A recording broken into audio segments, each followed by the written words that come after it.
Tapi sebagian daripada ulama-ulama Hambaliyah ini sangat terkenal ya ikhwan. Mereka itu mengikuti al-aqidatul atsariyah. Mereka mengikuti suatu akidah yang mereka namakan akidah atsariyah. Fanasabuha ilal Imamul Jalil Ahmad bin Hambal, dan mereka menisbahkan itu sebagai akidahnya Imam Ahmad ibn Hambal. Tapi Ahlus Sunnah termasuk Ibnul Jauzi sendiri menyatakan bahwa Imam Ahmad huwa bari'um minhum wa min aqidatihim. Bahwa Imam Ahmad saudara enggak terlibat dengan akidah yang mereka nisbahkan.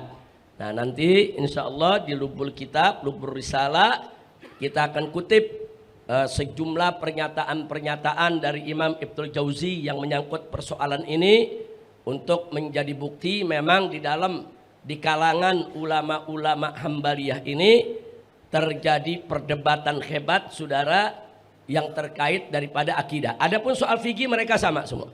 Mereka semua ikut Imam Ahmad.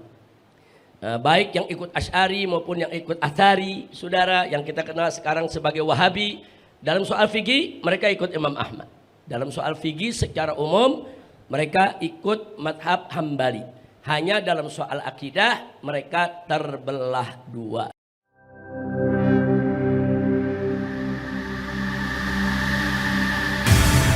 Islamic Brotherhood Television.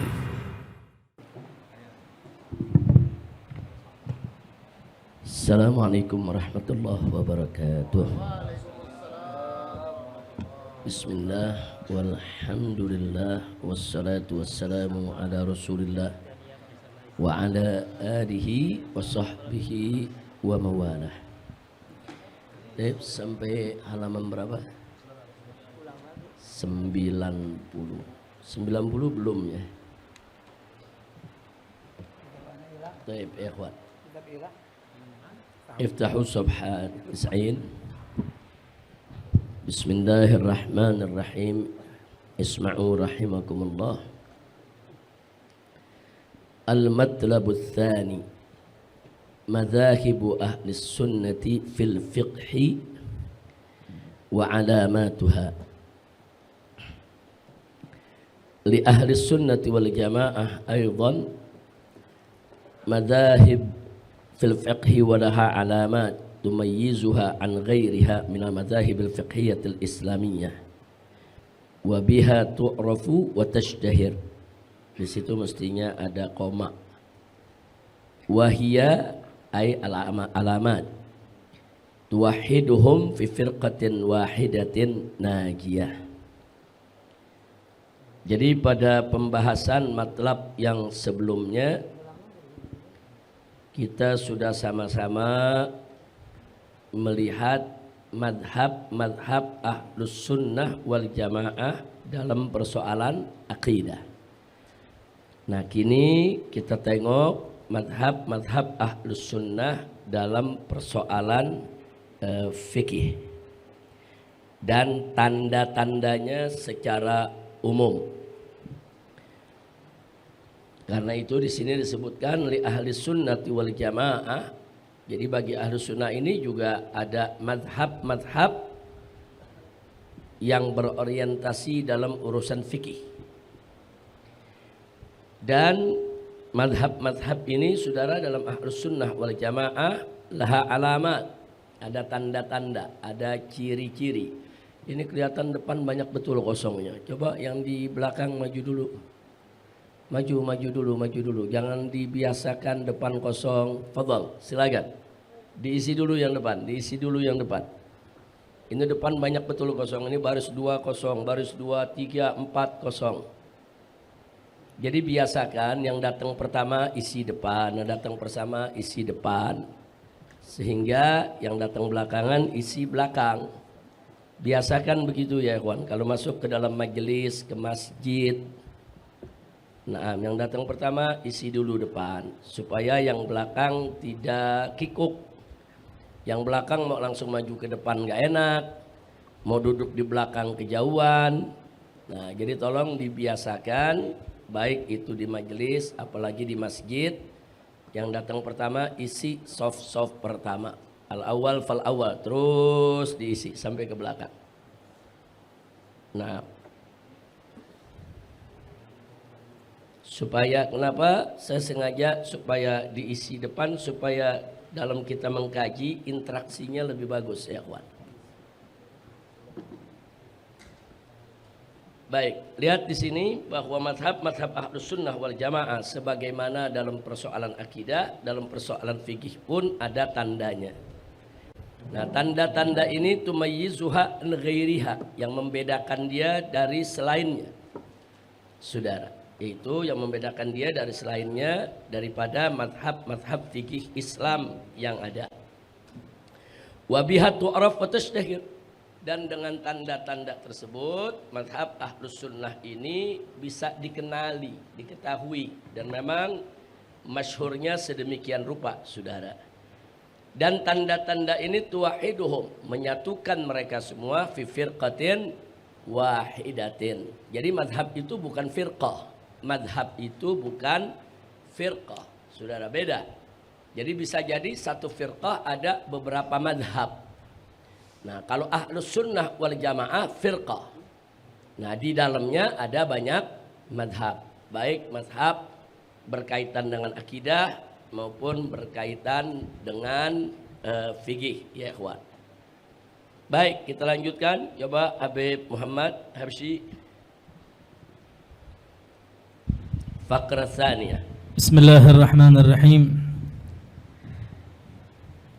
المذاهب الفقهية المنتسبة إلى أهل السنة والجماعة التي لا زالت موجودة حتى الآن ومعترفة عند الأمة الإسلامية هي أربعة: الحنفية والمالكية والشافعية والحنبلية.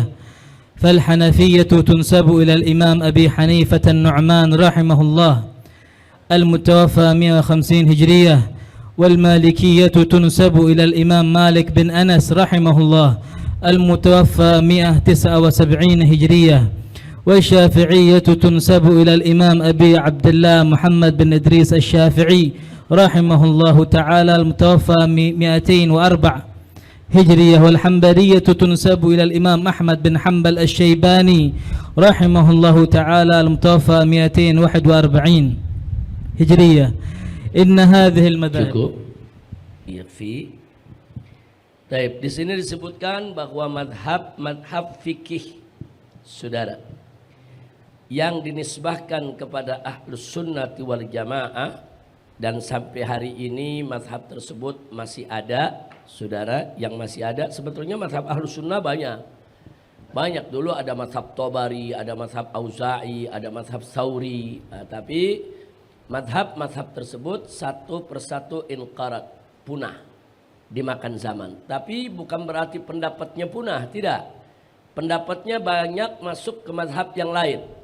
Nah, jadi berapa banyak pendapat-pendapat Imam Auza'i umpamanya masuk ke madhab Imam Syafi'i, atau pendapat-pendapat Imam Thawri masuk ke madhab Imam Ahmad ibn Hanbal, dan seterusnya.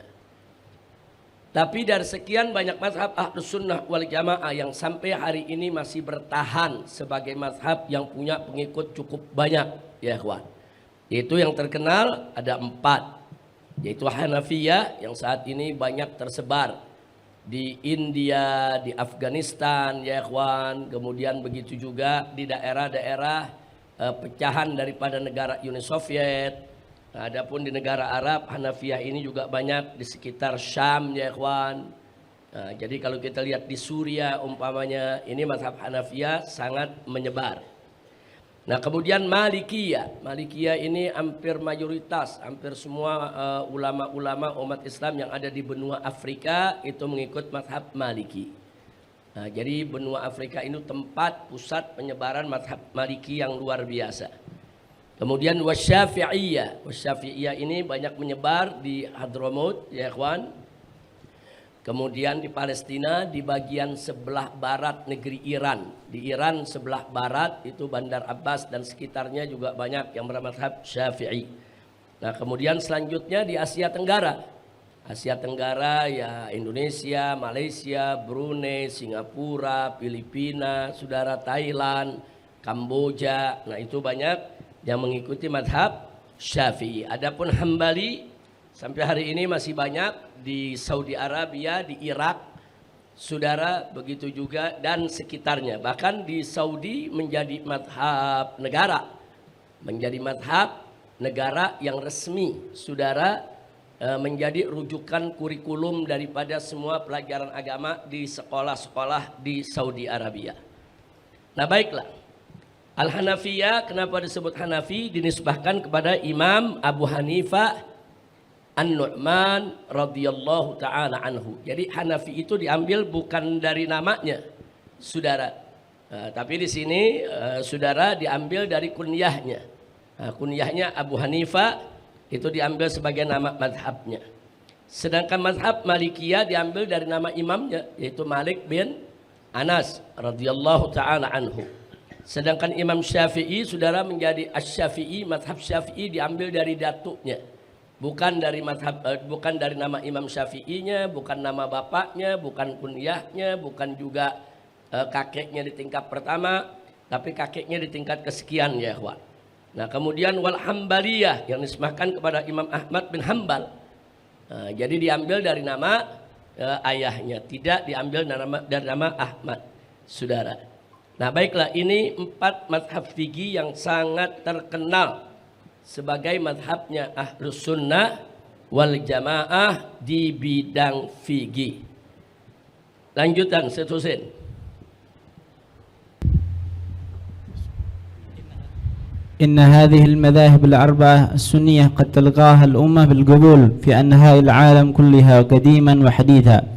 قال الإمام الحبيب أحمد بن حسن العطاس رحمه الله في مميزات كل مذهب من المذاهب الأربعة: الإمام أبو حنيفة أوسع الأئمة مدركا في القياس، والإمام الشافعي أحسن رأيا في الأصول والفروع، والإمام مالك أحسن رأيا في الاحتياط للعمل، والإمام أحمد أحسن رأيا في الاحتياط للكتاب والسنة والورع. Nah, jazakallah khair, santum.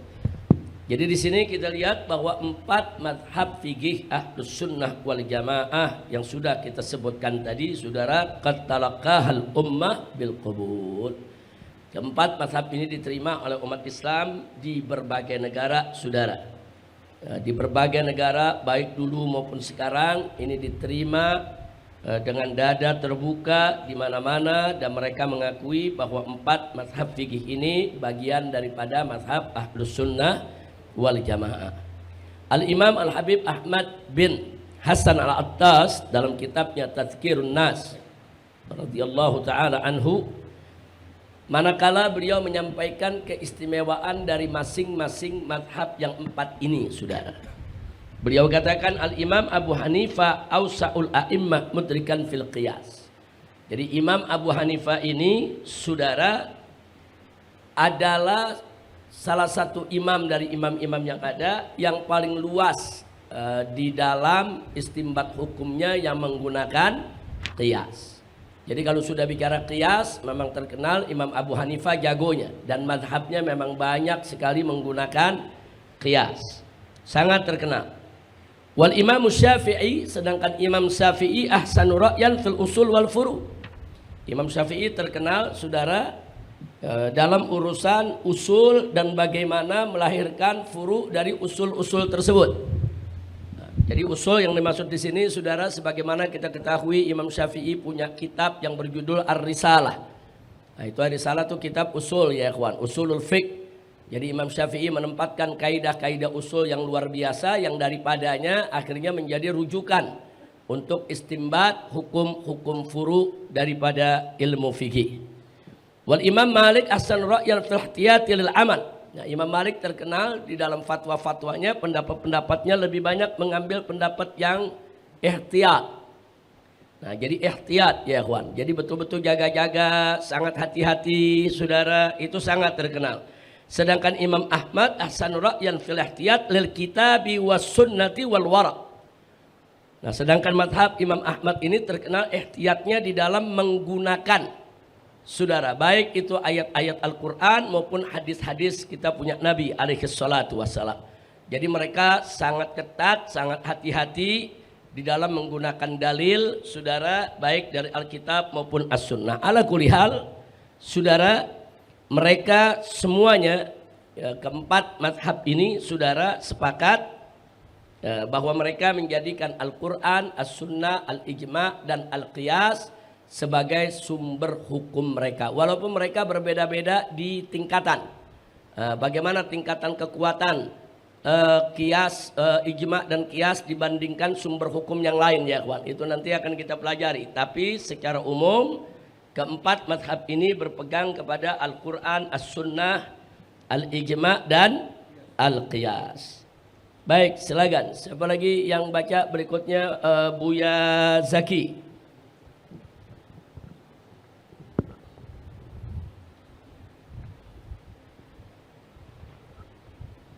Bismillahirrahmanirrahim. Wa inna aghlaba masyayikhil hanafiyyati ikhtarul aqidatal maturidiyyata li'annaha buniyat ala manhaji aqidati imamihimul jalili Abi Hanifata rahimahullah wa jamahiru ulama'il malikiyyati wasyafi'iyyati wa ba'du fudola'il hambaliyyati salakul aqidatal asy'ariyyata li'annaha buniyat ala manhaji aqidati a'immatihimul ajillai malikin tuwfiya sanata mi'atin wa tis'in wa sab'ina hijriyah wa syafi'i tuwfiya sanata mi'ataini wa arba'in hijriyatan wa Ahmad tuwfiya sanata mi'ataini wa wahid wa arba'ina hijriyah rahimahullah.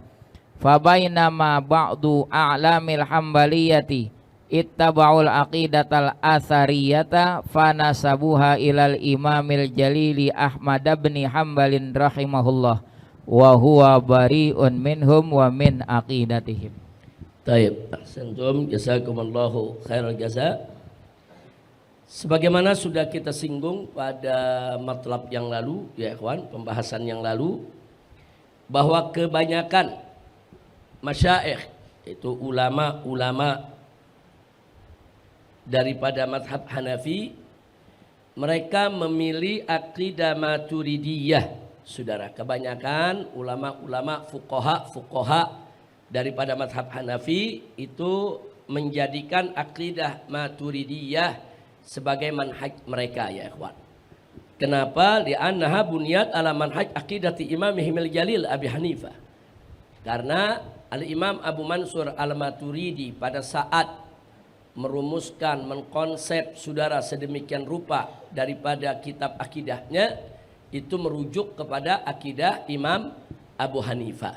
Nah, karena beliau yang membuat secara sistematis, bagus, saudara. Nah, akhirnya akidah itu dinisbahkan kepada Al-Imam Abu Mansur Al-Maturidi. Padahal isinya merupakan ajaran akidah dari Imam Abu Hanifah. Maka itu tidak heran kalau banyak fuqaha daripada Hanafiyah memilih akidah Maturidiyah sebagai manhaj akidah mereka. Nah, tapi ini kita katakan umumnya begitu, tapi nggak mutlak. Ada juga yang fikihnya ikut Hanafi, akidahnya ikut Asy'ari. Nah, ada ya ikhwan. Jadi ini tidak mutlak, cuman secara umum ini kebanyakan yang kita dapatkan ya ikhwan. Wa jamaahiru ulama'il Malikiyah wasyafi'iyah wa ba'di fudula'il Hambaliyah, sedangkan jumhur mayoritas kebanyakan daripada ulama-ulama atau fuqaha dari mazhab Malik ataupun mazhab Syafi'i ataupun mazhab Hambali, saudara, nah, itu salakul aqidatul asy'ariyah. Kebanyakan ulama fuqaha dari tiga mazhab ini yaitu mengikuti daripada akidah asy'ariyah. Nah, kalaupun ada yang bermazhab Asy'ari, yang bermazhab Syafi'i atau Maliki, saudara, yang tidak ikut Asy'ariyah, biasanya mereka ngikutnya ke Maturidiyah. Artinya nggak keluar dari dua mazhab akidah tadi. Alhamdulillahi Rabbil Alamin. Nah, sedangkan mazhab Hambali memang terbelah dua, saudara. Kalau kita lihat dari Fudola'il Hambaliyah, ulama-ulama Hambali yang tetap berpegang kepada mazhab Ahli Sunnah wal Jamaah, ini dimotori oleh Imam Ahmad tentunya, dan berikutnya adalah oleh Al-Imam Ibnul Jauzi. Imam Ibnul Jauzi dalam karangan-karangannya, saudara, banyak sekali, yaitu membela habis-habisan akidah daripada Imam Ibn Ahmad dan menolak segala bentuk tasbih ataupun tajsim yang dinisbahkan kepada Imam Ahmad ibn Hanbal. Nanti akan kita dapatkan di dalam kitab-kitab penjelasannya lebih rinci lagi ya ikhwan. Tapi sebagian daripada ulama-ulama Hanbaliyah ini sangat terkenal ya ikhwan. Mereka itu mengikuti al-aqidatul atsariyah. Mereka mengikuti suatu akidah yang mereka namakan akidah atsariyah. Fanasabuha ilal Imam al-Jalil Ahmad bin Hanbal, dan mereka menisbahkan itu sebagai akidahnya Imam Ahmad ibn Hanbal. Tapi Ahlus Sunnah termasuk Ibnul Jauzi sendiri menyatakan bahwa Imam Ahmad huwa bari'um minhum wa min aqidatihim. Bahwa Imam Ahmad saudara enggak terlibat dengan akidah yang mereka nisbahkan.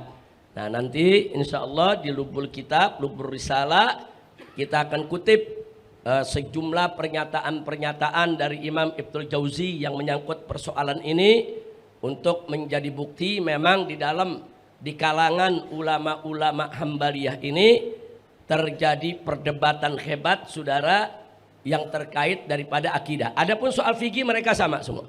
Mereka semua ikut Imam Ahmad. Baik yang ikut Asy'ari maupun yang ikut Atsari, saudara yang kita kenal sekarang sebagai Wahabi. Dalam soal fikih mereka ikut Imam Ahmad.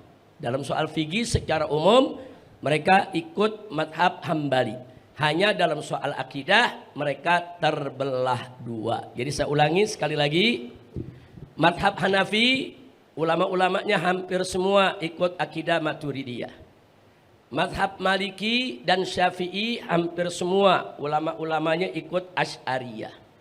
Madhab Ahmad terbelah dua. Sebagian mengikuti akidah Asy'ariyah, sebagian lagi mengikuti akidah Atsariyah. Ya ikhwan. Nah, makanya mereka suka menyebut diri mereka Al-Atsari. Jadi kalau antum beli kitab, mau terjemahan atau mau itu yang bahasa Arab, lihat aja. Kalau ada Syekh Fulan bin Fulan bin Fulan Al-Atsari. Nah, itu artinya nisbah itu sebetulnya kalau kita biasa sebutnya Wahabi. Nah, cuma mereka nggak mau disebut Wahabi. Mereka menyebut diri mereka Atsari. Nah, untuk itu sebentar saya ada catatan soal ini ya ikhwan.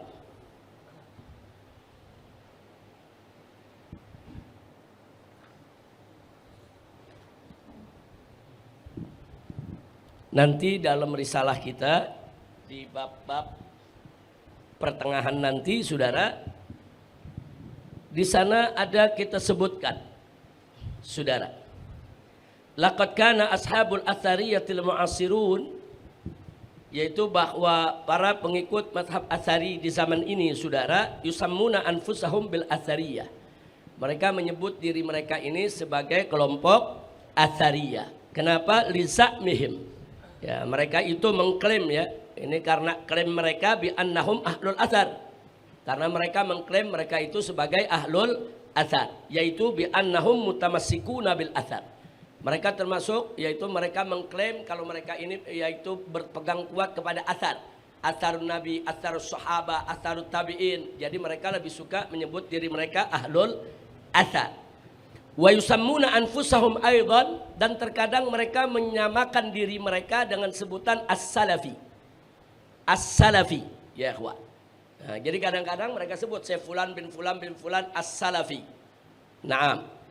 Nah, liddi'aihim, nah ini juga karena klaim mereka bi annahum atba'us salaf. Karena mereka mengklaim bahwa mereka adalah pengikut salaf. Jadi mereka suka disebut as-salafi. Wa yusammuna anfusahum aidan, dan terkadang juga mereka juga suka menamakan diri mereka bi madhabi ahlil hadis. Madhab ahli hadis. Jadi kalau antum dengar mazhab ahli hadis, as-salafi, al-atsari, itu sebetulnya menuju komunitas yang sama, kelompok yang sama. Hanya saja ini kan klaim mereka. Kalau bicara ahlul atsar, kita semua juga ahlul atsar. A'immah yang 4 ahlul atsar ya kawan, semua berpegang teguh kepada atsar. Kalau bicara salaf ya kawan, atba'us salaf, kita semua ngikut salaf.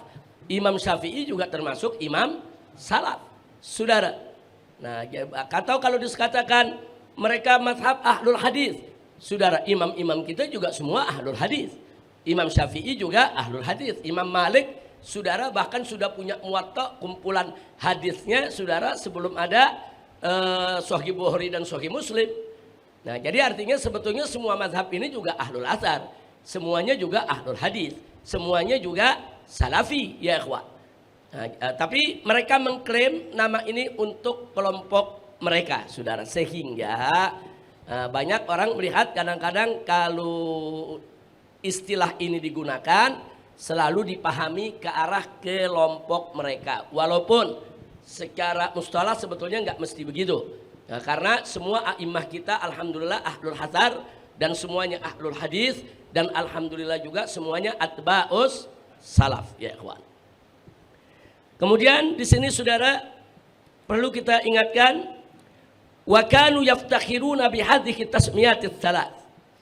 Jadi mereka-mereka ini, kelompok ini begitu bangga dengan ketiga istilah ini, yaitu al-athariyah, was-salafi, wa madhab ahlil hadis.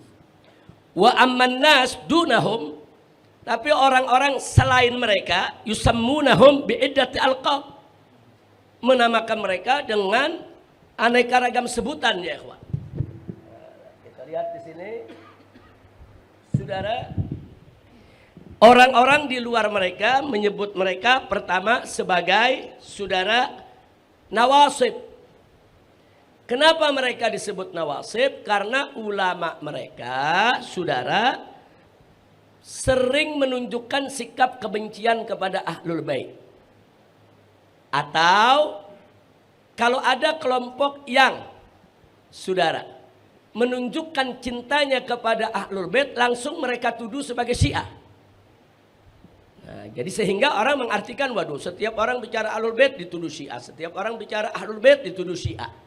Nah, sehingga akhirnya orang berkonotasi saudara, oh kalau gini ini nawasib, ini kelompok pembenci ahlul bait. Padahal ulama-ulama mereka yang menunjukkan rasa cinta kepada ahlul bait ada. Kitab-kitab mereka bicara tentang ahlul bait sampai Ibn Taimiyah sekalipun juga ada. Tapi karena pada umumnya saudara kelompok ini sering, bukan jarang, sering menunjukkan sikap-sikap yang apa namanya tidak bagus terhadap ahlul bait. Nah, akhirnya mereka lebih banyak dikenal nawasib. Atau contohnya lihat seperti Abu Ya Said Muhammad bin Alwi Al-Maliki, seorang syarif, seorang sayyid, seorang ahlul bait ya ikhwan. Tapi bagaimana dahsyatnya ketika diserang oleh ulama-ulama Wahabi di Saudi. Nah, sampai-sampai ulama-ulama Wahabi ini menyerang nasabnya juga, saudara. Nah, jadi saya baca itu buku-buku serangannya dan lain sebagainya. Jadi kelihatan sekali bagaimana mereka kelompok ini sering menunjukkan sikap tidak bersahabat terhadap ahlul bait. Jadi jangan kaget, kelompok di luar mereka suka sebut mereka sebagai kaum nawasib. Ada juga yang menyebut mereka dari kan ahlus sunnah sebagai musabbih, bahkan mujassim. Kenapa? Karena mereka memakai torik itsbat. Mereka mengatakan Allah punya tangan, Allah punya kaki, Allah punya wajah, saudara. Walaupun ada embel-embel Allah punya tangan tapi tangannya tidak seperti tangan kita. Allah punya mata tapi matanya tidak seperti mata kita. Walaupun pakai embel-embel tidak seperti, saudara, tetap aja ahlus sunnah melihat kelompok ini, saudara, orientasi pemahamannya tentang sifat Allah ada aroma tasbih dan tajsim. Makanya kelompok ini suka disebut ini musabbih, ini mujassim, saudara. Ada juga yang menyebut mereka kelompok takfiri. Nah, kita suka dengar tuh, ini awas ada kelompok takfiri. Ya maksudnya kelompok ini kenapa? Karena banyak dari dai-dai mereka, bahkan ulama-ulama mereka gampang betul ngafirin orang. Nah, jadi jangan kaget kalau ulama-ulama Wahabi di Saudi dulu di zaman guru kami tercinta Abu Ya Said Muhammad bin Alwi Al-Maliki rahimahullahu ta'ala wa arda, saudara, bagaimana mereka menyesat-nyesatkan Abu Ya Said Muhammad bin Alwi Al-Maliki. Mereka kafir-kafirkan. Ini tingkat ulama, bahkan tingkat majelis ulama mereka. Nah, jadi jangan kaget akhirnya kalau yang di bawah mereka nih, ini ulamanya aja udah gampang ngafirin, apalagi yang di bawah, saudara. Jadi jangan kaget kalau kelompok ini di Indonesia gampang banget ngafirin orang. Dikit-dikit ini kafir, itu kafir, anu kafir. Nah, makanya mereka suka disebut juga kelompok takfiri atau jamaah takfiriyah. Ada juga yang menyebut mereka, saudara, sebagai kelompok khawarij. Karena sikap-sikap mengkafir-kafirkan sesama itu kan memang tradisinya Khawarij, saudara. Merasa dalilnya paling benar sendiri, dalil orang salah semua, saudara. Dan sering mereka menyalahkan dalil orang tanpa membaca orang punya dalil. Jadi dia merasa dalilnya udah paling benar. Nah, sehingga sikap mereka, perilaku mereka, saudara, cara mereka menghadapi orang yang berbeda, nggak beda dengan sikap-sikap Khawarij di zamannya. Nah, kemudian ada juga belakangan yang menyebut mereka ini Gulatul Hanabilah. Nah, jadi ternyata saudara bukan Syiah aja yang ada gulatnya. Hambaliyah juga ada gulatnya, saudara. Nah, Gulatul Hanabilah sebetulnya mereka Hambali. Nah, cuman gulat. Maksudnya gulatnya terlalu berlebihan. Berlebihan dalam berpendapat, berlebihan dalam bersikap, berlebihan. Makanya kadang-kadang mereka juga disebut Gulatul Hanabilah. Tapi saya mengingatkan, mereka tidak terima disebut Khawarij, mereka tidak terima disebut Nawasib, mereka tidak akan pernah terima disebut Musabbih ataupun Mujassim, dan mereka juga nggak bakal terima disebut Takfiri, mereka juga nggak mau terima disebut Gulat Hanabilah. Mereka suka disebut Salafi atau Athari atau Ahlul Hadis. Apalagi disebut Wahabi, wah mereka lebih nggak terima lagi, saudara. Nah, mereka pernah membantah, kenapa harus disebut Wahabi?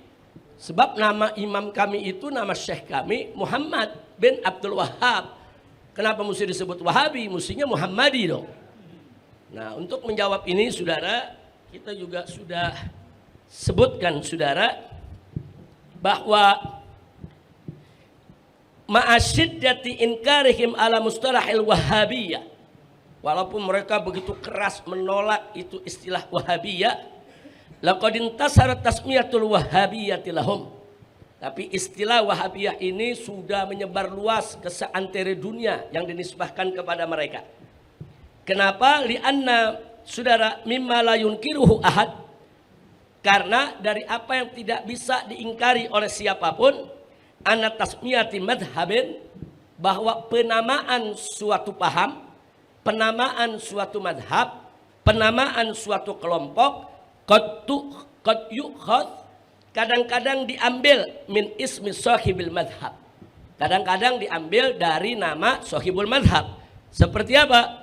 Kal Maliki wal Ja'fari wal Zaidi, itu madhab diambil daripada nama ashabul madhab, saudara.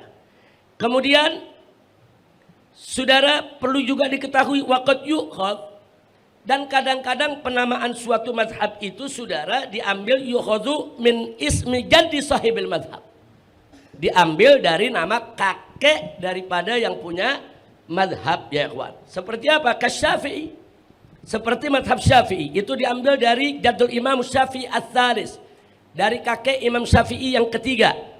Imam Syafi'i namanya Muhammad bin Idris bin Abbas bin Utsman bin Syafi'.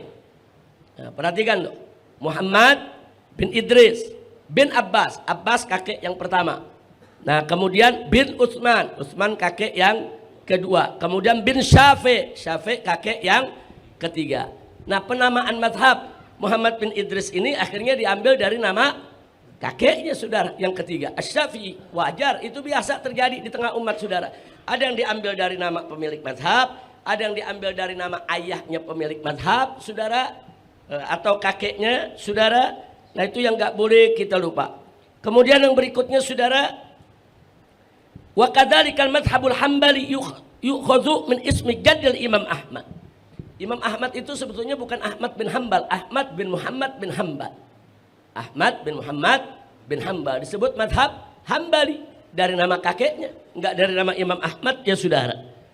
Nah, kemudian waqad yukhadzu aidan, kadang-kadang yang namanya madhab itu, saudara, diambil min ismi kunyati sahibil madhab, diambil dari nama kunyah sahibul madhab, saudara. Nah, kunyah daripada Imam Abu Hanifah namanya An-Nu'man, Abu Hanifah An-Nu'man bin Thabit, Abu Hanifah An-Nu'man bin Thabit. Berarti Abu Hanifah nama atau kunyah itu? Kunyah, tapi itu menjadi nama madhab, saudara. Nah, karenanya fatasmiyatul athariyati bil Wahabiyah, penamaan kelompok Atsari dengan sebutan Wahabi, tu'khadhu, diambil min ismi walidi sahibit tariqah, diambil dari nama ayah daripada sahibut tariqah, ayah daripada pemimpin kelompok tersebut, saudara. Yaitu namanya adalah As-Syekh Muhammad bin Abdul Wahhab. Nah, Abdul Wahhab itu nama ayahnya, sehingga terkenallah dia punya pengikut dengan sebutan Wahabi. Nah, yang perlu kita luruskan di sini, saudara, wahada, laqab seperti ini, saudara, adiyun, adalah laqab yang biasa. Jangan diartikan untuk menghina, untuk melecehkan, enggak. Ini laqab biasa dalam suatu isme, dalam suatu madhab, dalam satu toriko, dalam suatu kelompok. Pemberian nama madhab dengan nama pemilik madhab atau ayahnya, saudara, atau kunyahnya, itu sesuatu yang biasa, saudara. Walaysa bil ihana kama yaz'amun. Ini bukan penghinaan sebagaimana yang mereka kira, saudara. Innama huwa, sesungguhnya penamaan seperti ini, huwa ta'rifun, dia merupakan ta'rif, wa alamun, dan dia merupakan tanda, saudara, lit tariqah au lil madhab. Nah, karena itu gak apa-apa kita mau sebut mereka Atsari yang mereka suka, silakan. Kita mau sebut Salafi yang mereka juga suka, silakan. Kita mau sebut mereka mazhab ahlul hadis yang mereka suka juga, silakan. Kita mau sebut mereka Wahabi supaya umat di bawah paham yang kita maksud siapa, yang gak apa-apa juga, saudara. Nah, walaupun kita tahu mereka gak suka, nah, tapi ketidaksukaan mereka juga tidak berdasar, ya ikhwan. Nah, kenapa mereka merasa terhina dengan nama Muhammad bin Abdul Wahhab? Ikutan nama bagus. Syekhnya itu kan orang alim, syekhnya itu kan ulama. Ini kan nama ulama. Kenapa mereka harus gerah dengan nama Wahabi? Dinisbahkan kepada imam mereka, dinisbahkan kepada syekh mereka. Saudara, justru kita yang bertanya kepada mereka, kenapa nggak mau disebut Wahabi? Apa Wahabi itu hina? Apa itu nama rendah? Apa itu nama nggak bagus dalam Islam? Saudara, bahkan salah satu nama Allah apa? Wahhab, Abdul Wahhab, hamba sang Maha Pemberi, saudara. Nah, ini yang perlu kita sampaikan sedikit tentang istilah-istilah tersebut. Kita kembali kepada kitab kita tadi, ya ikhwan. Kita kembali, silakan. Berikutnya Buya Majid.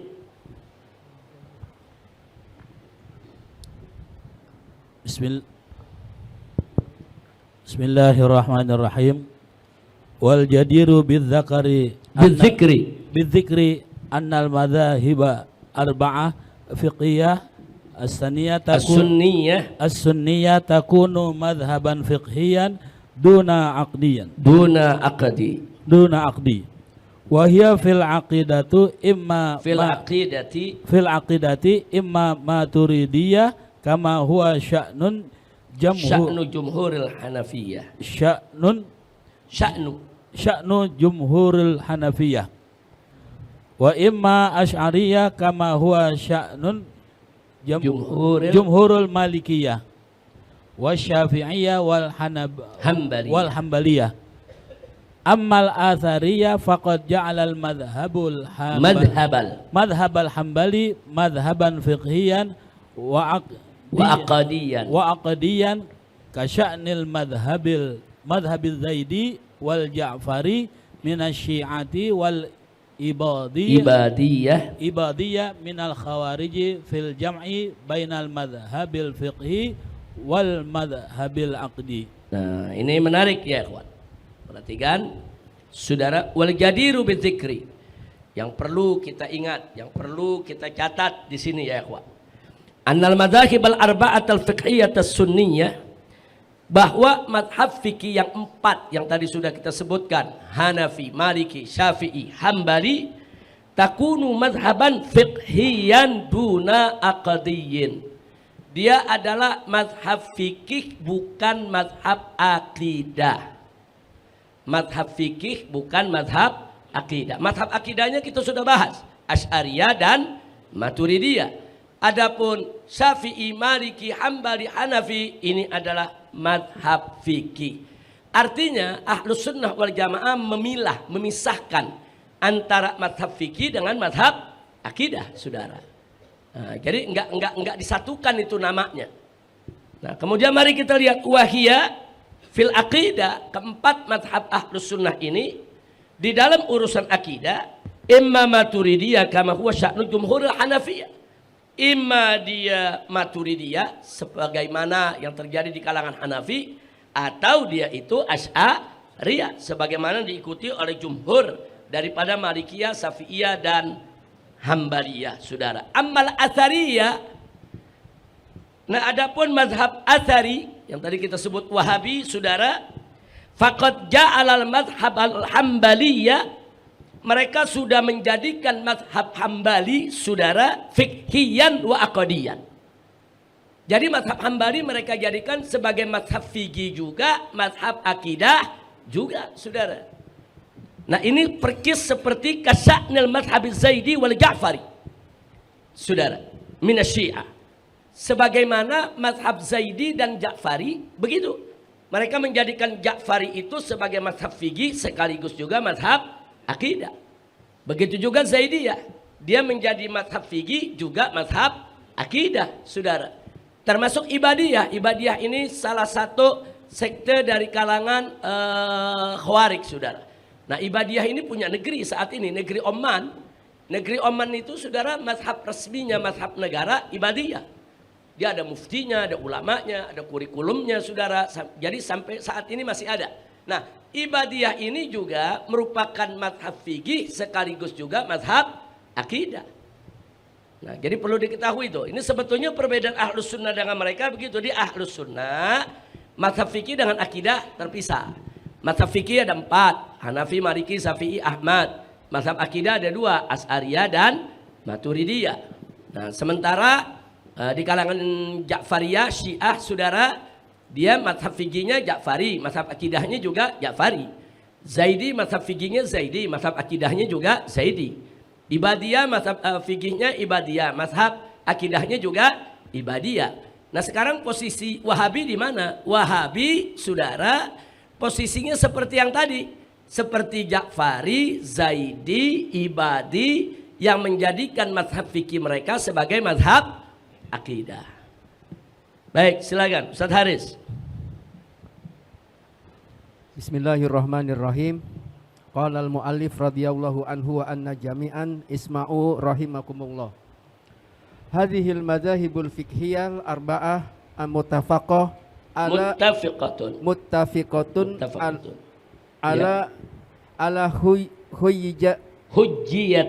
hujjiyatil Qur'an was sunnah wal ijma' wal qiyas kama sadiril ahkam syari'ah.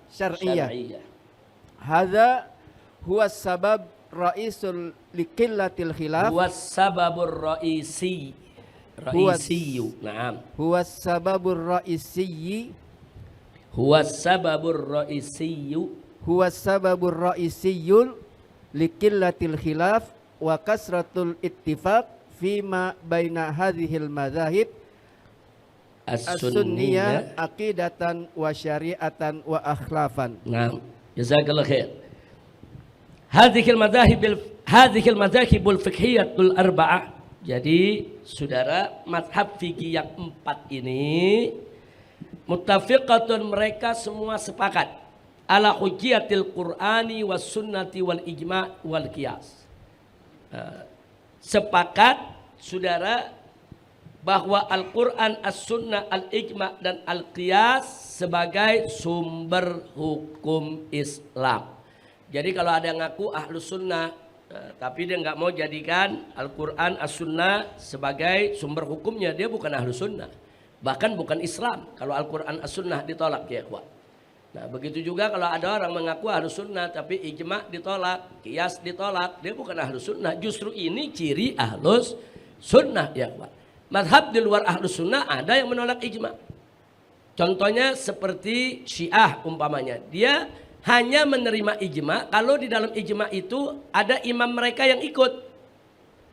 Kalau nggak ada imam mereka yang ikut, mereka tolak. Bahkan kalau ijma' ulama mengatakan A, imam mereka mengatakan B, B yang mereka ambil. Nah, jadi mereka nggak akui itu ijma', ya ikhwan. Nah, al-qiyas, saudara, di luar Ahlus Sunnah wal Jamaah banyak yang menolak qiyas. Nah, kias mereka anggap ini mengada-ngada dalam syariat ya ikhwan. Nah, tapi Ahlus Sunnah wal Jamaah sepakat kias sebagai sumber hukum ya ikhwan.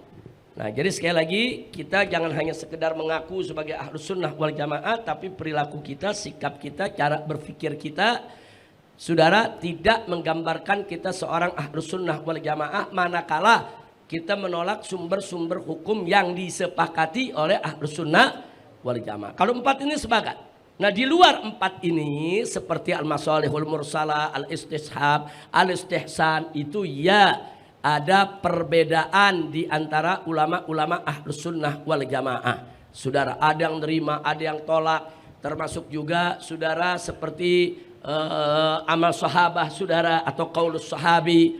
Saudara, ada yang nerima, ada yang nolak, ada yang dengan syarat nerimanya dan seterusnya. Di luar 4 ini saudara, Ahlus Sunnah wal Jamaah berbeda pendapat. Tapi dalam yang 4 ini Ahlus Sunnah wal Jamaah sepakat ini adalah sumber hukum. Alhamdulillah. Baik, sebelum kita masuk ke pelajaran faraid, silakan kalau ada yang punya pertanyaan dari apa yang kita baca barusan. Silakan Buya Abdul Majid. Makasih Bib. Mengenai masalah fikih berbagai macam madhab. Yang jadi pertanyaan, ketika kita sholat di belakang mereka apakah Syiah atau Ibadiyah, sahkah sholat kita sebagai madhab Syafi'i? Itu saja Bib. Ya, baik. Dulu saudara, persoalan ini pernah menjadi perdebatan panas antar madhab. Jangankan bicara madhab di luar Ahlus Sunnah wal Jamaah, sesama Ahlus Sunnah pun terjadi perdebatan luar biasa. Sehingga jangan kaget dulu di Jami'ul Umawi di Suriah, itu mimbarnya ada 4, mihrabnya ada 4. Ada mihrab Hanafi, mihrab Syafi'i, mihrab Maliki, mihrab Hambali. Ini sesama Ahlus Sunnah aja. Saudara, kenapa? Karena memang ada fatwa-fatwa dari sebagian ulama-ulama mereka yang menyatakan itu tadi tidak sah sholat di belakang yang madhabnya berbeda, saudara. Nah, tapi belakangan, saudara, adanya pertemuan-pertemuan ulama, majma'ul fiqh, saudara. Dari tahun ke tahun, setiap musim haji, fuqaha semua madhab dikumpulkan, saudara. Nah, itu akhirnya pendapat-pendapat tadi mulai dikoreksi. Nah, belakangan termasuk di Masjidil Haram juga dulu begitu. Masing-masing punya mimbar yang berbeda, masing-masing punya mihrab yang berbeda. Tapi akhirnya belakangan Ahlus Sunnah wal Jamaah sepakat di sesama mereka bahwa siapapun walaupun beda madhab, saudara, Syafi'i sholat di belakang Hanafi, Hanafi sholat di belakang Syafi'i, hukumnya sah, saudara. Nah, kemudian bagaimana madhab di luar Ahlus Sunnah? Di sana ada Syiah, saudara, ada Mu'tazilah dan lain sebagainya, saudara. Ya, pada mulanya banyak fatwa-fatwa ulama mengatakan tidak sah. Tapi akhirnya belakangan ini, khususnya di zaman ini dari Majma'ul Fiqh, saudara, lebih banyak cenderung yang muktamad yang digunakan oleh ulama, saudara, bahwa sah sholat siapapun di belakang imam selama sang imam itu, saudara, masih bermadhab diakui sebagai al-madzhabul islamiyah, termasuk madhab Islam, kecuali, saudara, kalau sang imam tadi diketahui dengan sangat nyata dia menganut akidah yang sudah keluar dari akidah Islam. Umpamanya dia mengatakan bahwa ada nabi setelah Nabi Muhammad, nggak boleh dia jadi imam kita, nggak boleh, saudara. Nah, jadi kalau ada akidah-akidah yang terang-terangan, saudara, sorry, kufrun bawah, nggak boleh. Nah, ini kenapa bisa begini? Karena memang di ulama-ulama salaf dulu, saudara, ketika terjadi perubahan dari sistem khilafah Rasidah, Abu Bakar, Umar, Utsman, Ali, Hasan, terjadi perubahan, saudara, ke sistem kerajaan dari Bani Umayyah, Bani Abbasiyah, sampai kepada Turki Utsmaniyah dan lain sebagainya. Akhirnya banyak orang-orang jadi imam ditunjuk oleh pemerintah. Bahkan ada orang-orang yang dikenal dia zalim, saudara, ditunjuk jadi imam dan jadi khatib Jumat. Seperti di zaman Hajjaj umpamanya, saudara. Nah, itu terjadi perdebatan di antara ulama. Bagaimana kita sholat di belakang Hajjaj? Orang ini kejamnya luar biasa. Bagaimana kita sholat ini depan imam yang seperti ini? Nah, akhirnya, saudara, kebanyakan Ahlus Sunnah memberikan fatwa sah sholat di belakang orang, saudara, orang yang masih terkena suka berbuat maksiat. Apakah dia fasik dan lain sebagainya. Selama dia berdiri sholatnya tetap memenuhi rukun dan syarat. Nah itu yang ada. Kita tidak mengingkari, ada fatwa-fatwa yang menolak, fatwa-fatwa dari dulu sampai-sampai tadi kita ceritakan saudara sampai mihrab ada 4. Wah repot kalau zaman sekarang kita bikin mihrab 4 saudara. Nah, nanti di Istiqlal ada 4 mihrab, Syiah minta mihrab lagi ntar, yang Khawarij minta mihrab, ntar jangan-jangan Wahabi minta mihrab juga lagi. Nah alhamdulillah perpecahan kita tidak sampai ke sana dan ini berbahaya. Umat Islam nggak boleh sampai di sana. Umat Islam walaupun kita di sini saudara di Indonesia saja kita banyak berbeda kelompok, tapi orang NU sholat di Muhammadiyah monggo, orang Muhammadiyah sholat di masjidnya NU monggo saudara. Nah berbeda dengan orang-orang Nasrani. Nasrani itu ada lebih dari 300 sekte. Satu sekte nggak mau ibadah di gereja sekte yang lain, nggak boleh ya ikhwan. Tidak boleh. Nah makanya ini yang jadi kendala nih kerukunan umat beragama di negeri kita selama ini. Bagaimana kalau di satu kecamatan ada 20 sekte Kristen, padahal yang satu pengikutnya cuma 5 orang, yang ini 10 orang, yang ini 7 orang. Apakah kalau ada katakan 20-30 sekte mesti ada 30 gereja? Nah ini dulu pernah saya sampaikan pada saat kumpul dengan diskusi dialog lintas agama, kita sampaikan kami bukan keberatan kalian membangun gereja. Tapi apa nggak bisa? Kalian punya gereja satu buat rame-rame. Kan bisa dibedain waktunya. Oh yang Advent umpamanya mereka bisa kebaktian jam 7 sampai jam 9. Nanti Pantekosta jam 9 sampai jam 11. Jawaban mereka nggak bisa Habib. Karena mereka punya ideologi yang berbeda. Mereka punya paham yang berbeda. Saudara. Nah jadi ini terjadi di agama lain. Jangan sampai terjadi di agama kita ya ikhwan. Nah ini makanya orang-orang Syiah sekalipun kalau mazhab apapun, mau Ahlus Sunnah ke, mau Syiah ke, kalau udah kita berangkat bikin haji di sana, ya kita berimam kepada Imam Masjidil Haram, saudara. Nah, Imam Masjidil Haram beda mazhabnya dengan kita. Kebanyakan di sana diambil Hambali yang jadi imam. Dia Hambali, kita Syafi'i, nggak ada masalah. Ikuti itu sholatnya, sah kita punya sholat ya. Nah, kalau pertanyaannya diubah begini, saya pernah ditanya di majelis taklim, bagaimana Habib? Kalau imam kita mazhab Hanafi yang bersentuh istri tidak batal wudhu. Nah sementara kita bersentuh istri batal wudhu. Nah si imam ini sebelum jadi imam kita lihat istrinya habis cium tangan sama dia. Terus dia jadi imam kita. Sholat kita sah atau tidak? Jawabnya sah. Kita jangan menghukum si imam dengan mazhab kita. Hukumkan si imam dengan mazhab yang diikuti. Kecuali saudara. Di sini ada Buya Zaki mengklaim mazhab Syafi'i.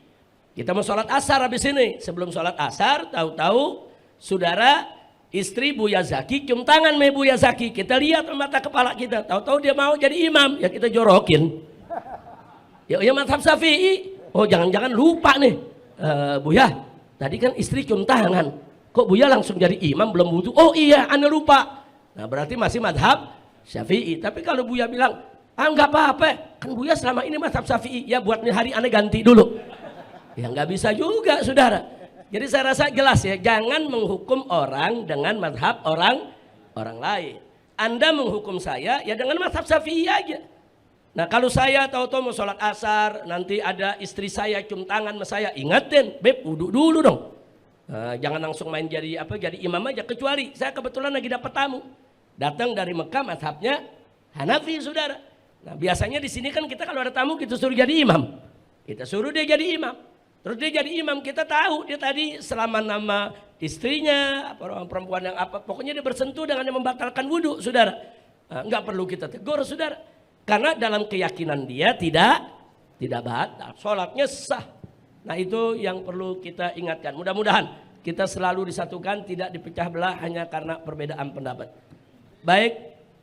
Satu lagi, Buya Zaki, silakan. Semua siap-siap buka faraidnya. Ada di kitab Arab Melayu Wasyahul Afrah ketika membahas syurutul iqtida, bahwa makmum tidak meyakini batal sholat si imam. Kitab itu memberi contoh Syafi'i yang meyakini batal wudhu karena menyentuh zakar, bermakmum kepada imam yang mazhab Hanafi yang meyakini tidak batal menyentuh zakar. Bagaimana menyikapinya?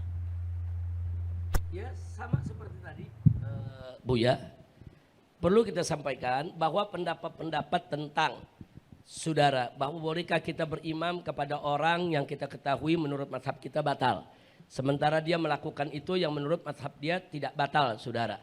Dulu para ulama-ulama kita, saudara, bahkan sampai hari ini banyak yang masih berpendapat, saudara, nggak boleh kita berimam kepada dia, nggak boleh kita berimam bahkan kepada mazhab yang berbeda.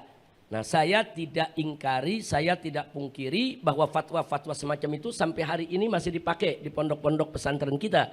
Karena pondok-pondok pesantren kita banyak ikut mazhab Imam Syafi'i, saudara. Bahkan dari ketentuan-ketentuan majma' fikih, walaupun di sana banyak ulama-ulama Syafi'i yang hadir juga, saudara, di samping satu mungkin belum tersosialisasi, atau kedua mungkin tersosialisasi tapi kiainya belum bisa terima.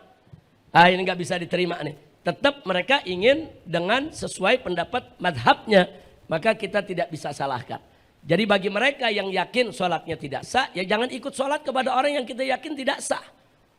Tapi kalau dia yakin, enggak sah, dalam madhab dia memang enggak batal, dalam madhab saya batal, saya sholat kepada dia menurut hukum bahwa dia sebagai imam sesuai dengan keyakinan dan madhabnya tidak batal, maka dia sah menjadi imam saya. Nah, saya sendiri lebih mengambil keputusan yang majma' fikih yang belakangan ini, saudara. Tapi bukan berarti ulama yang dulu nggak ada berpendapat begitu, enggak. Ulama yang sekarang juga ngambilnya dari yang dulu. Hanya saja mungkin dulu yang muktamad bukan yang ini. Nah, dulu yang muktamad yang tadi kita sebutkan ya ikhwan, bahwa nggak boleh kita berimam kepada mereka yang punya keyakinan batalnya wudu berbeda. Tapi saat ini saudara, yang dulu tidak muktamad justru sekarang banyak dipakai orang. Saya kasih contoh menarik ini soal perbedaan fikih, saudara. Madhab yang 4, saudara, itu dari dulu sepakat bai'ul mu'athah itu nggak boleh. Nggak boleh, saudara. Nah, dulu yang ngotot boleh itu madhab zahiri. Nah, jadi dulu yang muktamad di semua madhab nggak boleh. Tiba-tiba sekarang kita masuk dalam satu zaman kita udah nggak bisa menghindar, saudara. Bahwa bai'ul mu'athah itu dengan berbagai macam bentuknya, bahkan sekarang udah mutakhir, ada online dan lain sebagainya, saudara. Nah, akhirnya apa sekarang? Dan disinilah dibutuhkan ulama-ulama yang di zaman kekinian ini berikhtihad baik sendiri maupun jama'i untuk memberikan solusi hukum kepada umat. Itu yang kita sebut an-nawazil, saudara. Yang kita sebut dengan fiqhun nawazil. Waktu itu kita sudah sepakati di majelis kita ada fiqhun nawazil. Dan Kiai Asep sudah buat itu. Sudah buat, abang lihat ada di markas syariat. Belum tuntas. Jadi Kiai Asep udah kumpulkan itu fiqhun nawazil, fikih-fikih yang di zaman ini kita udah nggak bisa, jangankan mazhab Syafi'i, mazhab yang lain juga udah susah kita terapkan. Membutuhkan fatwa-fatwa baru ya kawan. Nah, waktu itu kita minta Kiai Asep susun itu, kalau udah jadi nanti kita bahas di majelis ini, walaupun sebulan sekali, umpamanya di Rabu keberapa begitu, coba diatur Habib Hanif. Karena fikih itu sangat penting sekali, saudara. Banyak peristiwa di zaman sekarang ini, saudara, khususnya di muamalat, transaksi saudara yang terjadi yang nggak pernah terjadi di zaman dulu dan nggak ada pendapat di mazhab-mazhab. Dan kita dipaksa untuk ikut transaksi itu. Saya kasih contoh, saudara, kita beli etol 500.000, kita belum pakai, kita harus suruh bayar. Kalau kita nggak punya, mau masuk tol jadi susah. Saudara, kita belum pakai disuruh bayar dan dia nggak mau tahu, lo mau pakai kalau nggak mau pakai, pokoknya beli, saudara. Nah, ini yang diuntungkan, kita nggak dapat keuntungan apa-apa, tapi yang namanya penjual diuntungkan. Dia bisa mendapatkan uang sekian triliun, saudara, walaupun belum dipakai itu, saudara. Dia punya barang produk yang dijualnya. Nah, kenapa dia begitu pengen buru-buru uang itu terkumpul supaya dia bisa kelola untuk proyek-proyek yang lainnya, saudara. Jadi sekarang memang ekonomi kita sudah betul-betul liberal. Nah, tinggal sekarang bagaimana solusi hukumnya. Kalau ada ulama membolehkan, apa sih dalilnya? Nah, ini saya rasa ustadz-ustadz yang hidup di zaman sekarang wajib belajar fiqhun nawazil, saudara. Sehingga kalau kita membolehkan ada dalilnya. Nah jangan boleh dengan perasaan, menurut anak nggak apa-apa tuh, rasanya boleh nih, rasa nggak bisa saudara. Apalagi sekelas Buya Zaki, Buya Majid, Buya Salman yang punya majelis, punya murid, ada yang punya pesantren saudara. Saya pikir kita perlu ke depan untuk mempelajari fiqhun nawazil. Saya sendiri kalau dapat hal-hal baru begitu sendiri kebingungan ya kawan. Ini bagaimana cara ijtihad hukumnya? Kenapa kita bingung? Karena kita nggak tahu cara kerjanya, saudara. Dan kita nggak boleh berfatwa kalau kita tidak tahu cara kerjanya, saudara. Ya, jadi saya kasih contoh satu lagi. Ini ada yang menarik. Kemarin datang satu pengusaha Cina non-Islam ke tempat saya diskusi. Dia tanya, Habib tahu gak kalau produk cat, produk koas itu banyak yang produksi bersentuhan dengan babi. Saya bilang, enggak, saya enggak tahu. Dikasih unjuk saudara. Jadi ternyata lemak babi itu bisa menjadi campuran polimer untuk mencairkan cat. Banyak pabrik-pabrik cat pakai lemak babi, saudara. Dan untuk supaya hasilnya lebih mengkilat. Kemudian koas-koas yang dibuat itu banyak dipakai dari bulu babi. Ini pertanyaannya, kalau kita beli cat ada lemak babi, koasnya dari bulu babi. Udah gitu kita nulisnya kaligrafi lagi. Ini gimana ceritanya ini saudara? Ya kalau kita nggak tahu nggak apa-apa, tapi kan kalau pura-pura nggak tahu nggak boleh. Nah, saya pikir waduh, ini dapat kabar begini ada bagusnya, ada nggak bagusnya juga saudara. Nggak bagusnya jadi pusing kita. Dia bercerita sekarang, dia buktikan dia punya data-data saudara. Dan dia juga punya pabrik cat. Nah sekarang dia tanya sama saya, bagaimana Habib? Saya buka pabrik cat. Saya ahli kimia, chemical. Saya ada ketentuan di pabrik saya tidak boleh ada unsur babi apapun. Karena konsumen kita umat Islam. Saya bilang bagus. Bagus saya bilang. Saya berterima kasih kepada Anda walaupun Anda bukan Islam. Tapi mau memproduk sesuatu yang bisa dipakai oleh umat Islam. Karena saringan-saringan di pabrik cat pun saudara itu banyak pakai tulang babi. Jadi filter saringannya pakai tulang babi, koasnya pakai bulu babi, mengkilatnya cat pakai minyak babi. Emang umat Islam sengaja dijejelin babi oleh dunia saudara. Kenapa? Karena dunia tahu umat Islam ini babi haram. Justru yang haram dijejelin kita sama mereka ya. Ini kerjaan-kerjaan musuh-musuh Islam saudara. Nah terus saya katakan saya terima kasih. Saya bilang. Nah terus kata dia tapi Habib saya punya kendala. Nah ini kendalanya menarik juga. Kendala apa? Saya datang ke MUI. Saya minta MUI turun ke pabrik saya. Lihat, periksa. Kalau memang ada yang haram, saya akan perbaiki.